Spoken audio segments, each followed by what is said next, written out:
I was in high school when this incident happened. I was once going back home when I saw a white colored van standing in the street leading up to my house. The street I live in is small, which has only 6 houses, so I knew that no one living there had a white van. Even though it was a bit suspicious, I did not think much about it and went ahead with my day. My room is on the first floor facing towards the street. As I was asleep, I thought I heard a car just outside our house. I got up to see what it was, and yes, it was a car. I don't know why, but it took me a while to realize it was the same white van I had seen earlier. The car had its headlights on, and I could see someone sitting on the driver's seat. I suddenly realized that the man was directly looking at me. I ducked down, hoping that the man hadn't seen me. Just as I ducked down, I heard the car moving out of the street. I once again looked out of the window and saw that he was gone. Next morning, I did not tell my mom about it, as I did not want to bother her, as she gets worried at the smallest of things. That day, as I was making my way back home, I happened to look behind for some reason. I was stunned to see that same van following me. I stood still for a moment and then turned around and began running. I did not stop until I reached my house. I kept looking out of the peephole. My legs began shaking when I saw that van stop right in front of my house for a few moments and then leave. As scary as all this was, I still did not tell my mom about it. That night, I could not sleep. I was wide awake when I heard the same car again. This time, I was too scared to even look out of the window.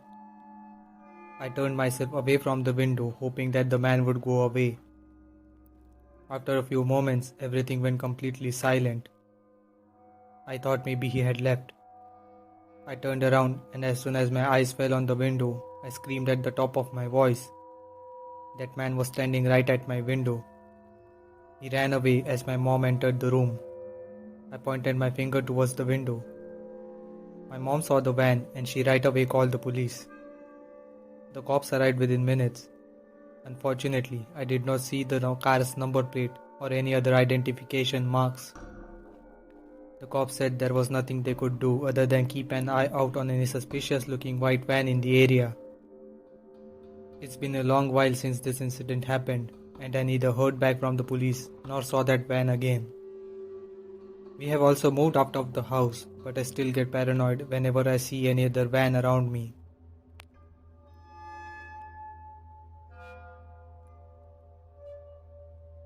I had just recently got a new job. The job was in another town far away from mine, and hence I had to move out.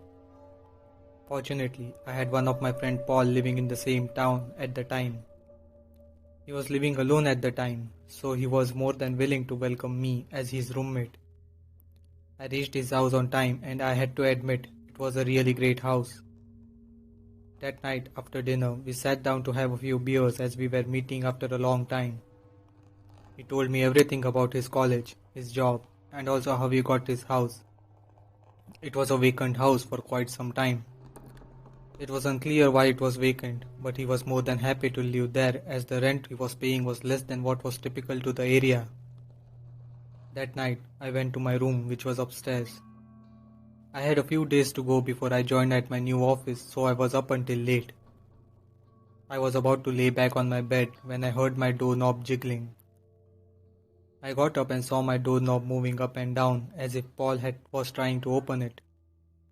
I got up and was about to open it, but something in me told me not to. I waited at the door as the jiggling finally stopped. Nothing happened that night again. In the morning, when I got up, Paul had already left the house. I was upset about what had happened last night and was going to ask him about the incident. That evening, I went out to do some grocery shopping. As I came out of the store, I got a call from Paul asking where I was. He was scared about something and asked me to come home immediately. When I reached home, Paul told me that he saw someone standing on the second floor window. At first, he thought it was me, but when he came upstairs, there was no one to be seen. I was looking at Paul all confused, and for a moment I thought Paul had lost his mind. But then I remembered about the previous night's incident. When I told him about it, he freaked out even more. He also told me about the noises he heard coming from the walls, but he always thought it was his imagination.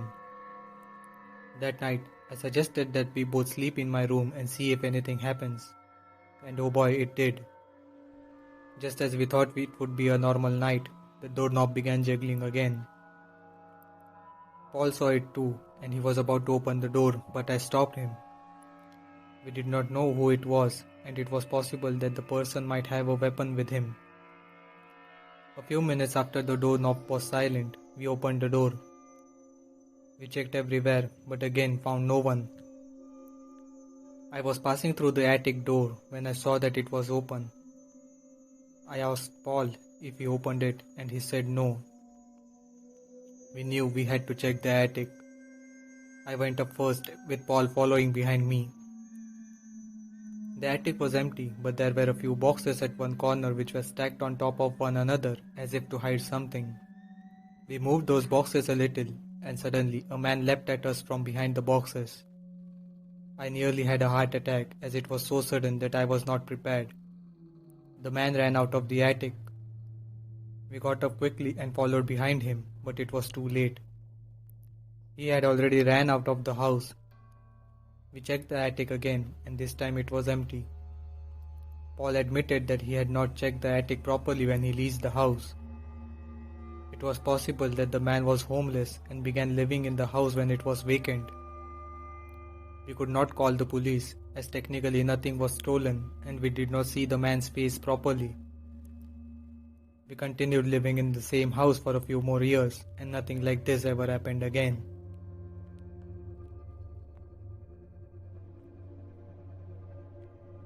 Once, I was alone at my house. I had class the next day, so I did not waste time and went off to sleep early. It was well past midnight when my mobile started ringing. Given the time it was, I got up to receive the call. It was from an unknown number. I picked it up, but there was silence on the other side. I kept saying hello, but there was no answer. I hung up the phone and fell asleep. Maybe half an hour had passed since the first call when my phone rang again. I got up, irritated this time, and picked up the phone. This time, there was static on the other side. Only static, nothing else. I hung up once again, cursing the person pranking me at this hour. Not even a minute had passed since the call when I received a text message. It was from the same number. I opened it and it read, "I am waiting for you." I freaked out a little and went to my window. I thought someone was messing around with me real bad and expected to see someone on the front gate. But there was no one. I was freaking out and getting confused at the same time. I was about to call my dad when I received one more message. This time it read, "In your parents' room." I put two and two together and I felt like my heart stopped. Without thinking anything, I ran out of my room. On the way, I had to pass my parents' room. I saw that the lights were on. I just ran like my life depended on it. I ran to my neighbor's house and called the police and also my dad. The cops did a thorough search of the house and found no one. They found the back door open, which explained how the intruder got in. The weird part was that there was nothing stolen from our house. The number from which I was receiving those calls was the stolen one. The intruder was never caught. I still don't know what his intentions were and how he got my number.